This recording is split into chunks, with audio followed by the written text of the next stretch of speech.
Hello, എന്നതൊക്കെയാണ് വിശേഷങ്ങൾ? എല്ലാവരും സുഖമായിട്ടിരിക്കുന്നു എന്ന് വിശ്വസിക്കുന്നു. ഞാനിവിടെ അടിപൊളിയായിട്ടിരിക്കുന്നു കേട്ടോ. അപ്പോൾ നല്ല രസമുള്ളൊരു വൈകുന്നേരം ഞാൻ ഒന്ന് മുറ്റത്തേക്ക് ഇറങ്ങിയിട്ട് ഇത് കുറേ നാളായിട്ട് മനസ്സിലുള്ളൊരു പ്ലാനായിരുന്നു. ഈ സൈഡ് കുറച്ച് ചെടികളൊക്കെ വെച്ച് കച്ചറയാക്കിയിട്ടുണ്ടെന്ന് വേണമെങ്കിൽ പറയാം കേട്ടോ. അപ്പോൾ ഇതൊക്കെ ഒന്ന് മാറ്റി കുറച്ചുകൂടി ഒന്ന് ഓർഗനൈസ് ചെയ്ത് വെക്കണം എന്നിങ്ങനെ കുറേ നാളായിട്ട് മനസ്സിലുള്ളൊരു പ്ലാനാണ്. ഇന്നാണ് കുറച്ച് ഫ്രീ ടൈം കിട്ടിയപ്പോഴത്തേക്ക് ഇതങ്ങ് ചെയ്യാം എന്ന് വിചാരിച്ചു കേട്ടോ. ഈവനിങ് ടൈം ആയതുകൊണ്ട് തന്നെ പിള്ളേരൊക്കെ സ്കൂളൊക്കെ കഴിഞ്ഞിട്ട് വഴിയോട് പോകുന്നുണ്ട് കേട്ടോ. അപ്പോൾ അവരോടാണ് ഞാൻ ചുമ്മാ വർത്താനമൊക്കെ പറയുന്നത്. ഈ മതിൽ നമ്മുടെ തൊട്ട് മുകളിലത്തെ പറമ്പിൻ്റെ കയ്യാലയാണ് കേട്ടോ. ഞങ്ങൾ കയ്യാല എന്നാണ് ഇതിന് പറയുന്നത്. കയ്യാല എന്ന് പറഞ്ഞാൽ സിമെൻറ്റും ഒന്നും യൂസ് ചെയ്യാതെ കല്ല് കെട്ടി മണ്ണൊക്കെ ഫില്ല് ചെയ്ത് വെക്കുന്നതിനെ ആണ് കയ്യാല എന്ന് പറയുന്നത്. കുറച്ചും കൂടെ ലോക്കലായിട്ട് പറയുകയാണെങ്കിൽ മാടെന്ന് പറയും കേട്ടോ.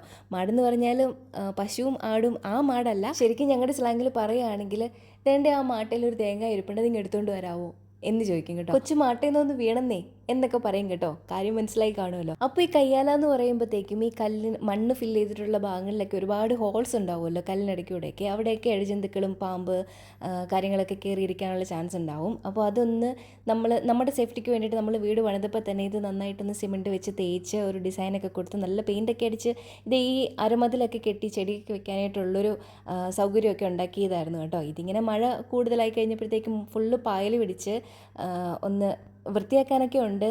നമ്മൾ ഓണം കഴിഞ്ഞപ്പോഴത്തേക്കും ഒന്ന് ഫുള്ള് പെയിൻറ്റ് ചെയ്യാം എന്നൊക്കെ ഒരു പ്ലാനിൽ ഇങ്ങനെ നിൽക്കുമായിരുന്നു. പക്ഷേ ഇതുകൊണ്ടോ പറ്റിയില്ല. എന്തുകൊണ്ടും അല്ല, അതിനിടയ്ക്ക് പല കാര്യങ്ങൾ വന്ന് നമ്മൾ ഇതങ്ങ് മാറ്റി വെച്ച് നീണ്ടു പോയതാണ് കേട്ടോ.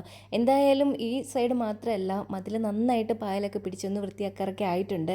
ഉടനെ തന്നെ നടക്കും എന്ന് വിചാരിക്കുന്നു. അപ്പോൾ ഞാൻ എൻ്റെ മനസ്സിൽ വിചാരിച്ചിരുന്നത് എന്തായാലും പെയിൻറ്റ് ചെയ്യാനായിട്ട് വൃത്തിയാക്കാനായിട്ടൊക്കെ പ്ലാൻ ചെയ്യുന്നുണ്ടല്ലോ. അപ്പോൾ അത് കഴിഞ്ഞിട്ട് നമുക്ക് നീറ്റായിട്ട് ഈ ചെടികളൊക്കെ ഒന്ന് മാറ്റി ഒന്ന് നന്നായിട്ടൊന്ന് അറേഞ്ച് ചെയ്ത് വെക്കാം എന്നായിരുന്നു എൻ്റെ മനസ്സിലുണ്ടായിരുന്നത്. പക്ഷേ ഇനിയിപ്പോൾ എന്തായാലും ഇങ്ങനെ കിടന്നാൽ ശരിയാവത്തില്ല. കാരണം ഇപ്പോൾ നന്നായിട്ട് മധുരയിലെല്ലാം പുല്ലും എല്ലാം വന്നിട്ടുണ്ട്. ചെടികളൊക്കെ അവിടെ ഇവിടെയൊക്കെ കൊണ്ട് വെച്ചിട്ടുണ്ടെങ്കിലും ഒട്ടും ഒന്നും ഓർഗനൈസ്ഡ് അല്ല. ചിലതാണെങ്കിൽ പിടിക്കുന്നില്ല, ചിലതിങ്ങനെ ചുമ്മാ കാട് പോലെ പിടിച്ച് കയറി നിൽക്കുന്നു. അപ്പോൾ നോക്കുമ്പോൾ നമുക്ക് തീരെ ഒരു ഭംഗിയില്ലാത്ത പോലെ തോന്നുന്നുണ്ട് കേട്ടോ. അതുകൊണ്ടാണ് ഇനിയെങ്കിലും ഇതൊന്ന് ചെയ്തേക്കാം, ഒന്ന് അറ്റ്ലീസ്റ്റ് ഒന്ന് വൃത്തിയാക്കി വെച്ചേക്കാം. പെയിൻ്റൊക്കെ പിന്നെ അടിക്കാമല്ലോ എന്ന് വിചാരിച്ചു. ഞാനിപ്പോൾ വൃത്തിയാക്കിയ പോർഷനിലേക്ക് പ്ലാന്റ് ചെയ്യാൻ ഉദ്ദേശിക്കുന്നത് ഇത് ഈ ഒരു പ്ലാന്റ് ആണ് കേട്ടോ. കലാത്തിയ ഫാമിലിപ്പെട്ടതാണ്. കലാത്തിയ ആറോ റൂട്ട് അങ്ങനെ പല പേരുകളിലാണ് ഇത് അറിയപ്പെടുന്നത്. ഈ ഒരു ഗ്രീൻ വൈറ്റ് കോമ്പിനേഷൻ ലീവ്സ് ഉള്ള പല ഷേപ്പിലും പല ഡിസൈനിലും ഉള്ള വെറൈറ്റി പ്ലാന്റ്സ് ഉണ്ട് കേട്ടോ. ഇത് ആരോ റൂട്ട് ആണെന്നാണ് എനിക്ക് തോന്നുന്നത്. എന്തായാലും കലാത്തിയ ഫാമിലി തന്നെയാണ്. അപ്പോൾ ഇത് നമ്മൾക്ക് ഇവിടെ കുറച്ച് ചുവടുകൾ ചട്ടിയിലും ഇരിപ്പുണ്ട്. അതുപോലെ തന്നെ കുറച്ച് ഇവിടെ ഇങ്ങനെ പിടിച്ചു വന്നിട്ടുണ്ട് കേട്ടോ. അപ്പം ഇതൊന്ന് അവിടേക്ക് ആ ഭാഗത്തേക്കൊന്ന് നിരത്തി വെച്ചാൽ വളർന്നു കഴിയുമ്പോഴത്തേക്കും നല്ല ഭംഗിയായിട്ടുണ്ടാവും എന്ന് വിചാരിക്കുന്നു. പിന്നെ ഒരുപാട് ഹൈറ്റ് വരാതെ ഭയങ്കര തിക്കായിട്ടല്ലാതെ നമുക്ക് ഒന്ന് കട്ട് ചെയ്ത് ഷേപ്പിലൊക്കെ നിർത്തിക്കഴിഞ്ഞാൽ അവിടെ നല്ല ഭംഗിയായിട്ട് ഇരിക്കുമെന്ന് തോന്നി കേട്ടോ. അപ്പം ഞാനിത് എത്ര ഇളക്കിയിട്ടത് പോരുന്നില്ലായിരുന്നു കേട്ടോ. ഞാൻ കിടന്ന് ഇങ്ങനെ ചവിട്ടി പിടിക്കുന്നത് അമ്മച്ചി ജനലിൽ കൂടെ ഇങ്ങനെ നോക്കി നിൽപ്പുണ്ടായിരുന്നു കേട്ടോ. അപ്പം എന്നിട്ട് എന്നോട് അവിടുന്ന് പറയുന്നുണ്ട്, നീ അവിടെ കുത്ത് ഇവിടെ കുത്തുന്നൊക്കെ. അവസാനം അമ്മച്ചി തന്നെ ഇറങ്ങി വന്ന് അമ്മച്ചിയുടെ ആ ഒരു കൈ തൊട്ടപ്പോഴാണ് ഇത് ഇളകിപ്പോകുന്നത് കേട്ടോ. എന്താല്ലേ. ഈ പ്ലാന്റിൻ്റെ 2 ചെറിയ തൈ എനിക്ക് അപ്പച്ചായി കൊണ്ട് തന്ന കേട്ടോ. അന്ന് ഞാനിത് ഈ ചട്ടിയിലാക്കി വീടിൻ്റെ ഫ്രണ്ടിൽ വെച്ചിട്ടുണ്ടായിരുന്നു. പക്ഷെ അത് മഴക്കാലം വന്നപ്പോഴത്തേക്കും മഴ പെയ്തിങ്ങനെ ഭയങ്കരമായിട്ട് വെള്ളം കൂടുതലായതുകൊണ്ട് അത് അതിനകത്തിരുന്ന് ചീഞ്ഞു പോയായിരുന്നു. അപ്പോൾ അതിൻ്റെ കിഴങ്ങ് മാത്രം എടുത്ത് ഞാൻ ഇവിടെ നട്ടു വെച്ചിട്ടുണ്ടായിരുന്നു കേട്ടോ. കുറച്ചധികം കിഴങ്ങുണ്ടായിരുന്നു. അതാണെങ്കിൽ ഈ ചട്ടിയിലത്തെ മണ്ണ് കളയാതിരുന്നുകൊണ്ട് ആ ചട്ടിയിലിരുന്ന് നന്നായിട്ട് മുളച്ച് പൊന്തി വന്നു. പിന്നെ ഇവിടെ പ്ലാന്റ് ചെയ്തിരുന്നതും മണ്ണിൽ കുഴിച്ചിട്ടതും മുളച്ച് വന്നായിരുന്നു കേട്ടോ. അതാണ് മഴയൊക്കെ കഴിഞ്ഞപ്പോഴത്തേക്ക് നന്നായിട്ട് പിടിച്ചു വന്നത്. കലാത്തിയ അലോക്കേഷ്യ പോലെയുള്ള ഈ കിഴങ്ങീന്ന് പിടിച്ച് വരുന്ന പ്ലാന്റ്സ് നമ്മൾ ചട്ടിയിൽ വെച്ച് അത് പിടിക്കാതെ ചീഞ്ഞോ നശിച്ചൊക്കെ പോയാലും ഒരു ഗുണമുള്ളത് നമ്മൾക്ക് ആ കിഴങ്ങ് എടുത്ത് എവിടെയെങ്കിലും നട്ട് വെച്ച് കഴിഞ്ഞാൽ കുഴിച്ചിട്ട് കഴിഞ്ഞാൽ നന്നായിട്ട് പിടിച്ചു വരും കേട്ടോ. എൻ്റെ കയ്യിൽ ഇഷ്ടം പോലെ ഈ പറമ്പിലുള്ള നല്ല വെറൈറ്റി ചേമ്പുകളൊക്കെ ഞാനിങ്ങനെ പറിച്ചുകൊണ്ട് വന്ന് ചെടിച്ചട്ടിയിൽ വെച്ചിട്ടുണ്ടായിരുന്നു കേട്ടോ. പക്ഷെ അതെല്ലാം ഇങ്ങനെ മഴ പെയ്യുമ്പോഴത്തേക്ക് അല്ലെങ്കിൽ അതിൻ്റെ സീസൺ മാറുമ്പോഴത്തേക്കും അത് അതിനകത്തിരുന്ന് ഉണങ്ങിപ്പോവോ അല്ലെങ്കിൽ ചീഞ്ഞു പോവുകയൊക്കെ ചെയ്യാറുണ്ടായിരുന്നു. പക്ഷേ ഞാൻ ഒരിക്കലും അത് കളയാറില്ല. അത് ആ മണ്ണിനകത്ത് നിന്ന് ഞാൻ ആ കിഴങ്ങ് എടുത്ത് മാറ്റി എവിടെയെങ്കിലും കുഴിച്ച് നട്ട് വയ്ക്കാറുണ്ട് കേട്ടോ. അപ്പോൾ അതിൽ നിന്ന് എനിക്ക് ചെടി പിടിച്ച് കിട്ടാറുണ്ട്. കുറേ എല്ലാം മുറ്റത്തൂടെയൊക്കെ നിൽപ്പുണ്ട് കേട്ടോ. റെഡ് കളറുള്ളതും ഡിസൈൻ ഉള്ളതും ഒക്കെ. അതൊക്കെ ഒന്ന് പ്ലാന്റ് ചെയ്യാനുണ്ട് ചെടിച്ചട്ടിയിൽ വെച്ച്. മുമ്പ് എനിക്കുണ്ടായിരുന്നൊരു പ്ലാനാണ് ഈ മതിൽ പെയിൻറ്റ് ചെയ്യേണ്ടാത്ത രീതിയിൽ ഏതെങ്കിലും ഒരു പ്ലാന്റ് ഒന്ന് കയറ്റി വിട്ടൊന്ന് കവർ ചെയ്യാം എന്നായിരുന്നു. അങ്ങനെ ഒരു 3 ടൈപ്പ് പ്ലാന്റ് ഞാനൊന്ന് കയറ്റിവിടാൻ ശ്രമിച്ചിട്ടുണ്ട്. പക്ഷേ അതൊന്നും അത്ര പ്രോപ്പറായിട്ട് വന്നില്ല. കാരണം ഇങ്ങോട്ടേക്ക് നല്ല രീതിയിൽ വെയിൽ കിട്ടത്തില്ല കേട്ടോ. അതുകൊണ്ടാണ് അങ്ങനെ പിടിക്കാതെ വന്നത്. അപ്പോൾ എന്തായാലും ആ ഒരു പ്ലാൻ ഞാൻ ഉപേക്ഷിച്ചു. ഈ അരമതിലിനകത്തെ ഈ പോക്കറ്റിൽ നമ്മൾ മണ്ണ് എടുത്തിട്ട് ഫില്ല് ചെയ്തേക്കുന്നതാണ് കേട്ടോ. ഇതിനും ചെറിയൊരു പ്രശ്നമുള്ളത് എന്താണെന്ന് വെച്ചാൽ ഈ ഒരു സമയത്ത് കുഴപ്പമില്ല. ഇനിയിപ്പോൾ നല്ല മഴക്കാലം വന്നു കഴിയുമ്പോഴത്തേക്കും ഈ മണ്ണാണെങ്കിൽ ഉറയ്ക്കത്തില്ല. അപ്പം ഇതിൽ വെള്ളം കെട്ടിക്കിടന്ന് ഇതിനകത്തുള്ള ചെടി ചീഞ്ഞു പോകാനുള്ള സാധ്യതയുണ്ട്. എന്നാലും വളരെയധികം പ്രതീക്ഷയോട് കൂടി ഞാനിതിങ്ങനെ പ്ലാൻ ചെയ്യുകയാണ് കേട്ടോ. പിടിച്ചു വന്നാൽ മതിയായിരുന്നു. അത്യാവശ്യം കുറച്ച് ഗ്യാപ്പൊക്കെ ഇട്ട് ഇതിങ്ങനെ നട്ടു വെച്ചിട്ടുണ്ട്. ഇനി വളർന്നു കഴിയുമ്പോഴത്തേക്കും നല്ല ഭംഗിയായിരിക്കും, എങ്ങനെ ഉണ്ടായിരിക്കും കാണാൻ എന്നുള്ള ഒരു സീനൊക്കെ ഞാനിങ്ങനെ ഇമാജിൻ ചെയ്തിട്ടുണ്ട്. ഈ ചട്ടിയിൽ വെച്ചിരിക്കുന്ന സ്പൈഡർ പ്ലാന്റും അപ്പച്ചി എനിക്ക് കൊണ്ടു തന്നതാണ് കേട്ടോ. ഇതൊരു 2-3 ചോടുണ്ടായിരുന്നു. ഇത് 3ഉം ഞാനിങ്ങനെ ചട്ടിയിലാക്കി വെച്ച് നന്നായിട്ട് പിടിച്ചിട്ടുണ്ടായിരുന്നു കേട്ടോ. ഈ സ്പൈഡർ പ്ലാന്റിൻ്റെ വെറൈറ്റിയൊക്കെ ചില വീടുകളിലൊക്കെ ഇങ്ങനെ മതിലിൻ്റെ ചോട്ടിലും പിന്നെ ഈ ഗാർഡൻ്റെ ബോർഡർ ഏരിയയൊക്കെ ഇങ്ങനെ എന്താ പറയുക, നല്ല ഭംഗിയിൽ ഇങ്ങനെ പിടിച്ച് നിൽക്കുന്നത് കാണുമ്പോൾ ശരിക്കും പറഞ്ഞാൽ കൊതി വരും കേട്ടോ. ഇവിടെയാണെങ്കിൽ ഒരു കുന്തോ നന്നായിട്ട് പിടിക്കത്തില്ല. മണ്ണിൽ കുഴിച്ച് വെച്ച് കഴിയുമ്പോൾ നമുക്ക് ചെറിയ പാറയുടെ പ്രശ്നങ്ങളൊക്കെ ഉള്ളത് കൊണ്ട് നന്നായിട്ട് വേരിറങ്ങാതെ കുറച്ച് കഴിയുമ്പോഴത്തേക്ക് അത് അങ്ങ് നശിച്ചു പോകും കേട്ടോ, പിടിക്കത്തില്ല. പിന്നെ ചട്ടിയിൽ വെച്ച് കഴിഞ്ഞാൽ എനിക്ക് ഇതത്ര പ്ലാൻ കെയറിനെ കുറിച്ച് അത്ര ഒരു നോളജ് ഇല്ലാത്തത് കൊണ്ടായിരിക്കാം, എൻ്റെ പോട്ടേ മിക്സിലൊക്കെ ഉള്ള മിസ്റ്റേക്ക് ആയിരിക്കാം പിടിക്കാതെ വരുന്നതും. എന്തായാലും കുറച്ചും കൂടെയൊക്കെ ഒന്ന് പഠിച്ചിട്ട് ഒക്കെ ചെയ്യേണ്ടതുണ്ട് ഞാൻ. ഇനിയിപ്പോൾ എന്തായാലും പ്ലാന്റുകളൊക്കെ ഒന്ന് റീപ്ലാന്റ് ചെയ്യാനുണ്ട്. എല്ലാ ചട്ടിക്കകത്തുനിന്നും എടുത്ത് ഇളക്കി ഒന്നെടുത്ത് രണ്ടാമത് ചെയ്യേണ്ടതുണ്ട്. അപ്പോൾ ചെയ്യുമ്പോൾ കുറച്ചും കൂടെയൊക്കെ നന്നായിട്ട് പോട്ടി മിക്സൊക്കെ ഉണ്ടാക്കി പ്ലാന്റ് ചെയ്യാമെന്ന് വിചാരിക്കുന്നു. ഈ ചെടിയൊന്നും എനിക്ക് അത്ര ഇഷ്ടമുള്ളതൊന്നുമല്ല കേട്ടോ. ഇതും അപ്പച്ച കൊണ്ട് വെച്ചിരിക്കുന്നതാണ് കേട്ടോ. ഇത് ചട്ടിയിലല്ലാതെ മണ്ണിൽ നന്നായിട്ട് വെച്ച് കഴിഞ്ഞാൽ നല്ല തിക്കായിട്ട് കട്ട് ചെയ്ത് ലെവൽ ചെയ്ത് വിടണം. അപ്പോഴായിരിക്കും കാണാൻ നല്ല ഭംഗി കേട്ടോ. പിന്നെ ഇവിടുത്തെ ഒരു മെയിൻ ഇഷ്യൂ എന്താണെന്ന് വെച്ചാൽ എനിക്കാണെങ്കിൽ പൂച്ചെടികളോട് വലിയ താല്പര്യമില്ല. കാരണം അത് പിടിക്കാത്തത് കൊണ്ടാണ്.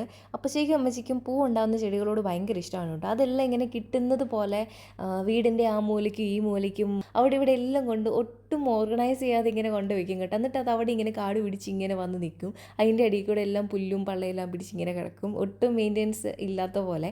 അപ്പോൾ എനിക്കാണെങ്കിൽ അതൊട്ടും ഇഷ്ടമല്ല. എനിക്കാണെങ്കിൽ മുറ്റത്തൂടെ നല്ല അറേഞ്ച് ചെയ്ത് ചെടിച്ചട്ടിക്കകത്തൂടെ നല്ല ഷേപ്പൊക്കെ ചെയ്ത് കട്ട് ചെയ്തൊക്കെ ഉള്ള ചെടികൾ നിർത്തുന്നതാണ് എനിക്കിഷ്ടം. ഈ ചെമ്പരത്തിയൊക്കെ എനിക്ക് ഇഷ്ടമാണെന്നുണ്ടെങ്കിലും വീടിൻ്റെ ഫ്രണ്ടിൽ കൂടെയൊക്കെ ഇങ്ങനെ ചെമ്പരത്തി വെച്ച് പിടിപ്പിക്കുന്നത് എനിക്ക് അത്ര ഇഷ്ടമുള്ള കാര്യമല്ല. അതല്ലെങ്കിൽ നല്ല ഷേപ്പിൽ ഇങ്ങനെ കട്ട് ചെയ്ത് ഇങ്ങനെ കുറ്റി പോലെയൊക്കെ നിർത്തുവാണെങ്കിൽ അത് കൊള്ളാം. ഇവിടെ ഇങ്ങനെ എല്ലാ മൂലയ്ക്കും എല്ലാ സൈഡിൽ കൂടെയൊക്കെ ഇങ്ങനെ ചെമ്പരത്തി നട്ടുപിടിപ്പിച്ച് വെച്ചിട്ടുണ്ട് കേട്ടോ. അതിലാണെങ്കിൽ പൂ ഉണ്ടാവുമോ അതുമില്ല. അതുകൊണ്ട് ഈ ഒരു കാര്യത്തിൽ മാത്രം ഞങ്ങൾ തമ്മിൽ അത്ര രസമില്ലാത്തത് കൊണ്ട് ഞാൻ മുറ്റത്തെ പ്ലാൻ കെയറിലേക്ക് അങ്ങനെ കടത്താറില്ല. പക്ഷേ ഞാനെപ്പോഴും പറയും ഇതൊക്കെ ഞാനൊരു ദിവസം ശരിയാക്കുന്നുണ്ട് എന്ന് കേട്ടോ.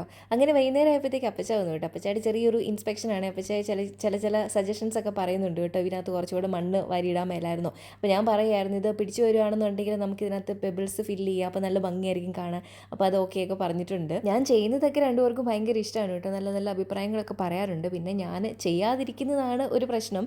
ഞാൻ ചെയ്യാത്തത് കൊണ്ടാണ് അവർ കയറി ചെയ്യുന്നത്. അപ്പോൾ ഞാൻ ചെയ്യാത്തതിൻ്റെ റീസൺ എന്താണെന്ന് വെച്ചാൽ എൻ്റെ പ്ലാനൊക്കെ കുറച്ച് എക്സ്പെൻസീവാണ്. അതുകൊണ്ട് നമ്മൾ കുറച്ച് സമയമെടുത്ത് കാര്യങ്ങളൊക്കെ ചെയ്യുള്ളൂ. അങ്ങനെ എൻ്റെ കയ്യിൽ ഉണ്ടായിരുന്ന കലാത്തിയ മുഴുവൻ ഞാനിങ്ങനെ സ്പ്ലിറ്റ് ചെയ്ത് പ്ലാന്റ് ചെയ്തിട്ടുണ്ട്. ഇനി ഇത് നന്നായിട്ട് പിടിച്ചു വന്നാൽ മതി. ക്ലീനിങ് ചെറിയൊരു പോർഷൻ മാത്രമേ ആയിട്ടുള്ളൂ കേട്ടോ. വീടിന് ചുറ്റും നല്ല രീതിയിൽ പണി കിടക്കുകയാണ്. മുറ്റത്തെല്ലാം നല്ല രീതിയിൽ പുല്ലും പള്ളയൊക്കെ പിടിച്ചിട്ടുണ്ട് കേട്ടോ. നമ്മൾ ഈ ബേബി മെറ്റൽ ഇടുമ്പോൾ വീഡ് മാറ്റ് വിരിച്ചിട്ടില്ലായിരുന്നു. കാരണം നമ്മളിത് തൽക്കാലത്തേനാണ് കേട്ടോ ഇട്ടത്. വീട് പണിതുകൊണ്ടിരിക്കുമ്പോൾ നമ്മൾ ഫുള്ള് ഇൻ്റർലോക്ക് ചെയ്യാം, തൽക്കാലത്തേന് മെറ്റൽ ഇട്ടേക്കാം എന്നുള്ള രീതിയിൽ അങ്ങ് ചെയ്തതാണ് കേട്ടോ. പക്ഷേ ഞാൻ മനസ്സിലാക്കിയ ഒരു കാര്യം, എൻ്റെ വീട് പണിതപ്പോൾ ഞാൻ പഠിച്ചൊരു കാര്യം, നമ്മൾ വീട് പണി പോലത്തെ കാര്യങ്ങളൊക്കെ ചെയ്യുമ്പോൾ പിന്നെ ആട്ടെ ചെയ്യാം എന്നും പറഞ്ഞ് ഒരു കാര്യവും മാറ്റി വയ്ക്കരുത്. അത് പിന്നീട് നടക്കാൻ ഒരുപാട് കാലതാമസം എടുക്കും. അങ്ങനെ മാറ്റി വെച്ചിട്ടുള്ള ഒരുപാട് പണികൾ ബാക്കി ഉണ്ടായിരുന്നു കേട്ടോ. ശരിക്കും പറഞ്ഞാൽ നമ്മൾ പണി ഫുള്ളായിട്ട് തീരുന്നതിന് മുന്നേ തന്നെ കയറി താമസിക്കുകയായിരുന്നു ചെയ്തത്. അത് കോവിഡ് ടൈമിലായിരുന്നത് കൊണ്ടാണ് കേട്ടോ.